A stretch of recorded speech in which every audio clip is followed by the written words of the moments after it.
এক কোনায় যেয়ে দেখলাম টিচার প্রতিটা স্টুডেন্টকে তাদের নিজস্ব একটা কি রিং আঁকতে দিয়েছিল এবং প্রতিটা স্টুডেন্ট একটা কাগজ করে নিজেদের একটা ভার্জন এঁকেছে। সবাই সবার চেহারা আঁকার চেষ্টা করেছে, নিচে সুন্দর একটা ডিজাইন দিয়েছে। এরপর গেলাম ক্লাস 6 এর একটা ক্লাসরুমে।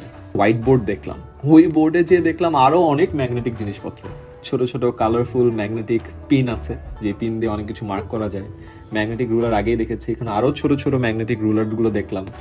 সাদা রঙের ম্যাগনেটিক রুলার, আবার সবুজ রঙের ম্যাগনেটিক রুলার, ঠিক আগের ক্লাসের মতোই টাইমার দেয়া আছে, রুলার দেয়া আছে, জ্যামিতি বক্সে সবকিছু দেয়া আছে। গিয়েই দেখলাম সবাই বেঞ্চ সরিয়ে মাটিতে বসে বিভিন্ন ধরনের প্রজেক্ট করছে। শুনলাম সাস্টেনেবল ডেভেলপমেন্ট গোলগুলো যেগুলো আছে তাদের মধ্যে ভাগ করে দেওয়া আছে এবং তারা এক একজন এক একটা এসডিজি গোল নিয়ে কাজ করছে।